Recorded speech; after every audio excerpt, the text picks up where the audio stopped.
ഷെയ്ഖുന AP. ഉസ്താദിന്റെ മകൻ ഹക്കീം അസ്ഹരി ഉസ്താദിന്റെ പ്രസംഗവുമായി ബന്ധപ്പെട്ട് കർമ്മ ന്യൂസ് റിപ്പോർട്ട് ചെയ്തത് ഉത്തർപ്രദേശിൽ മസ്ജിദുകൾക്ക് ശബ്ദ നിയന്ത്രണം ഏർപ്പെടുത്തിയ യോഗി ആദിത്യനാഥിന് കേരളത്തിൽ നിന്നൊരു സപ്പോർട്ട് എന്ന്. ഉസ്താദിന്റെ വാക്കുകളെ വളച്ചൊടിക്കുന്നവരോടും എന്റെ ശബ്ദം ശ്രവിക്കുന്ന ശ്രോതാക്കളോടും മിതത്വം ഇസ്ലാമിന്റെ ഭാഗമാണ്. വ്യക്തി ജീവിതത്തിലും കുടുംബജീവിതത്തിലും സാമൂഹ്യ ജീവിതത്തിലും മിതത്വം പാലിക്കണമെന്ന് പഠിപ്പിച്ച പ്രവാചകരുടെ അനുയായികളാണ് മുസ്ലിമീങ്ങൾ എന്നുള്ളത്. ആരാധനാകർമ്മങ്ങളിൽ എന്നല്ല, ജീവിതത്തിന്റെ എല്ലാ മേഖലകളിലും, നടത്തത്തിലും ഇരുത്തത്തിലും കിടത്തത്തിലും അന്നപാനീയങ്ങളിലും ഇടപാടുകളിലും ഇടപെടലുകളിലും മിതത്വം ഉണ്ടാവൽ നിർബന്ധമാണ്.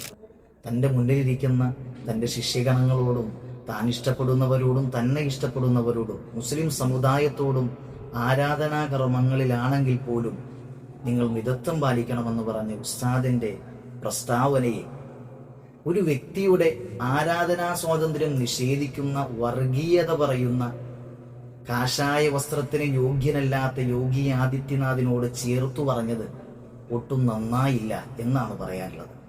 ഇത് ആദ്യമായി ഏതെങ്കിലും ഒരു ഉസ്താദ് പറയുന്നതാണ് അല്ല, മുന്നേ പണ്ഡിതന്മാർ പറഞ്ഞതും പഠിപ്പിച്ചതും ഉണർത്തുന്നതുമായ കാര്യമാണ്. നിങ്ങളുടെ ജീവിതത്തിൽ എല്ലാ മേഖലയിലും മിതത്വം ഉണ്ടാവണമെന്ന്. ഇതാണ് പ്രവാചകരുടെ ചര്യ. ഇത് തന്നെയാണ് നമ്മുടെ ജീവിതത്തിൽ ഉണ്ടാവേണ്ടത് എന്നുകൂടി ഉണർത്തുകയാണ്.